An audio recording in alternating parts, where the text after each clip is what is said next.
Là, j'ai eu la chance de pouvoir jouer avec le Samsung Player Ultra, qui n'est autre qu'un nouveau téléphone tactile de chez Samsung.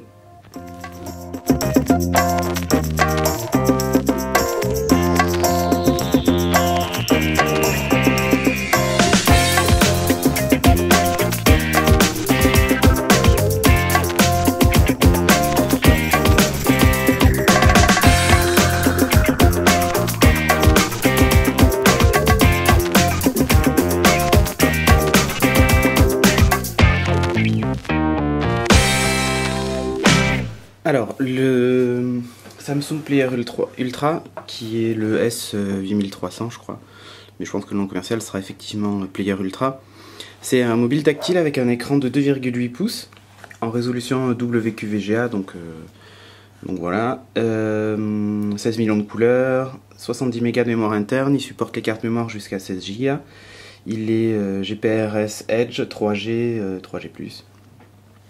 Donc voilà, on va faire un petit tour de l'appareil.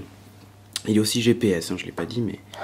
Donc ici sur la face avant, si la mise au point veut bien se faire, on a la touche décrocher et raccrocher qui est aussi la touche d'allumage, celle-ci, et la touche de retour en plein milieu, donc ça c'est assez original. Donc le grand écran.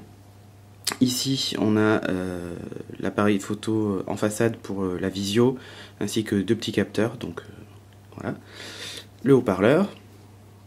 Sur cette tranche, on a ici le bouton de déclenchement de l'appareil photo, le bouton pour verrouiller l'écran. Ici, on a le connecteur de charge et du câble USB. Sur la face arrière, quand il est fermé, en fait, il n'y a pas grand-chose. Et de l'autre côté, on a les touches volume plus, volume moins, et l'emplacement pour accrocher une dragonne.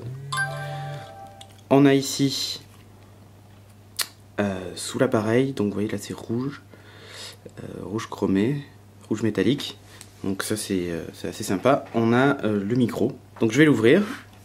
Ici, sur la face avant, on a un clavier, avec des touches en plastique, et tout plat.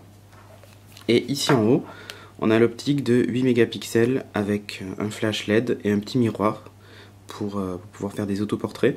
Alors oui, 8 mégapixels, je sais déjà que certains diront que c'est pas la course aux pixels, ça dépend aussi de l'optique. Là, les quelques photos que j'ai prises sont pas trop mal. Bon, il faut savoir que c'est pas un soft définitif dans le téléphone, donc le rendu final même de navigation dans les menus sera certainement différent et surtout beaucoup plus fluide, je l'espère. Donc voilà la page d'accueil. Là, j'ai pas mis de carte SIM dedans. On va retrouver un système de widgets comme on avait sur le F480 ou F490. Voilà. À noter que vous avez la possibilité d'ajouter de nouveaux widgets en appuyant, en ouvrant d'abord ce widget là. Voilà. Donc là, vous avez en fait un espèce de widget store, hein, on va dire, où vous pouvez aller télécharger d'autres widgets que ceux existants. On note un widget Google en fait, qui en fait est un champ de recherche, qui permet de faire des recherches sur Google depuis la page d'accueil. Vous avez un widget météo, voilà, qui va apparaître dans quelques secondes. Voilà, bon, il n'y a pas de carte SIM, donc évidemment il n'arrivera pas à se connecter. Hein. Vous avez tout un tas de widgets, un widget anniversaire qui vous rappellera les anniversaires, l'espèce de petit gâteau là. Voilà. Une fois que vous avez choisi vos widgets, vous êtes sur votre page d'accueil. Alors, il va falloir un peu l'arranger. Alors il faut savoir qu'en fait, vous pouvez faire défiler cette page d'accueil et du coup avoir beaucoup de widgets. Vous voyez ce que je veux dire? Ici on voit qu'il y a sur le côté il y a une petite barre de défilement. Donc vous pouvez définir vos widgets sur la page et puis la régler comme vous voulez. Enfin, voilà. Donc ça, c'est plutôt pas mal. Ça, évidemment, c'est pas un smartphone, mais c'est un système d'exploitation propriétaire qui a de l'idée, puisque donc le système de widget est assez bien pensé. Alors, au niveau du menu, donc j'appuie sur la touche menu, voilà. On retrouve un menu Samsung classique, avec une rubrique Google dans laquelle vous allez retrouver Mail préintégré, si vous utilisez Google Mail, et Maps, donc pour naviguer sur un plan, sur une carte. Sans guidage vocal évidemment. Donc il est GPS à GPS. Bon, pour l'avoir essayé, ça marche bien. Il n'y a rien à dire de ce côté-là. Je ne sais pas si je l'ai précisé, mais les 8 mégapixels sont aussi autofocus. Voilà, je vais essayer de déclencher l'appareil photo. J'appuie sur 2 touches en même temps. Hop. Voilà, appareil photo. Donc là, évidemment, je suis en mode caméra. J'appuie ici, je choisis appareil photo. Hop, j'approche ma souris qui fait la mise au point. Il prend la photo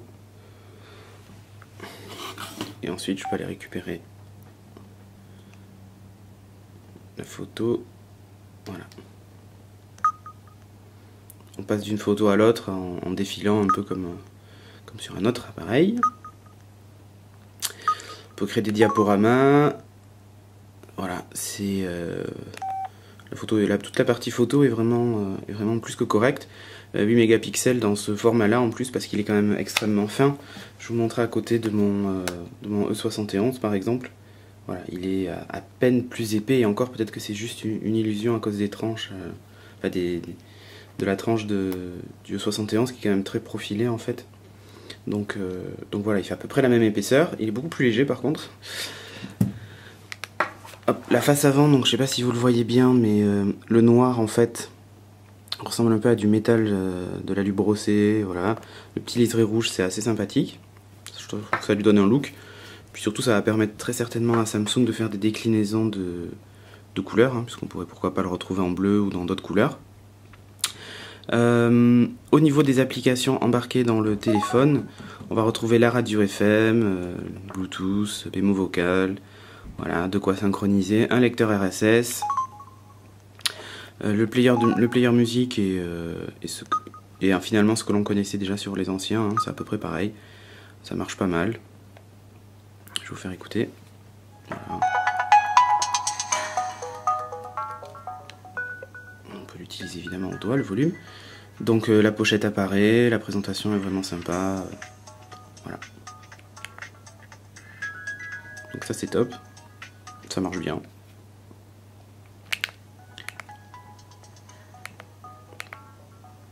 Le soft n'est pas définitif, hein, donc les menus sont assez lents, mais c'est quand même pas mal, quoi.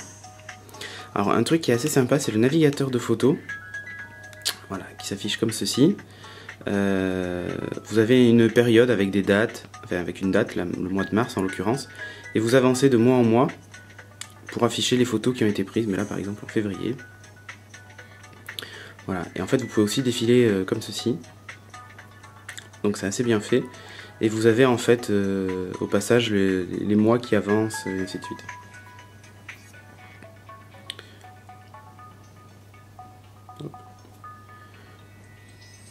Donc c'est vraiment rigolo. C'est une présentation assez originale, hein. Voilà, depuis cet écran là on peut lancer un diaporama.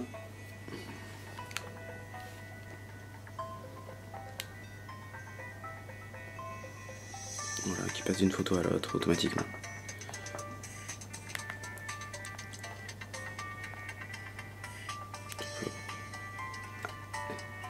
Voilà, naviguer par heure, enfin ce qu'ils appellent heure, par date en fait.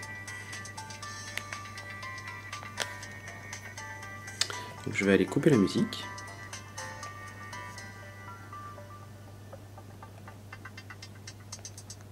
Hop. Donc on retrouve un organiseur assez complet que l'on peut aussi synchroniser avec un PC. Voilà, c'est vraiment pas mal. Bon, évidemment, le répertoire, ça c'est classique. Donc pour la rédaction d'un SMS, en fait, ben, vous pouvez utiliser le clavier avec le T9. Donc ça c'est pas mal. Vous avez plusieurs modes de saisie, donc numérique, ainsi de suite. Symbole. Alors par contre, effectivement, alors c'est peut-être moi qui n'ai pas su l'utiliser, mais j'ai pas réussi à rédiger autrement que par le clavier. C'est-à-dire que j'ai pas vu de clavier AZERTY ou de reconnaissance d'écriture ou ce genre de choses, quoi. Donc ça c'est un petit... c'est dommage de ne pas exploiter l'écran tactile pour la saisie, bien qu'évidemment le clavier soit quand même peut-être plus confortable pour certaines personnes. Je l'ai utilisé hier toute la journée avec ma carte SIM à l'intérieur. Au niveau du son et de la réception réseau, il n'y a rien à signaler. Sachant qu'encore une fois, c'est pas le soft définitif, donc il est fort probable qu'il y ait des différences avec la version finale en fait. Voilà, donc là je vais verrouiller l'écran en appuyant juste sur la touche. Et en appuyant, en fait, je déverrouille instantanément. Hop. Vous voyez, là l'écran est verrouillé. Il faut que j'appuie sur cette touche. Voilà. Et je vous remercie de m'avoir suivi pour ce podcast du Samsung Player Ultra, qui est vraiment un mobile super sympa. Voilà. À bientôt.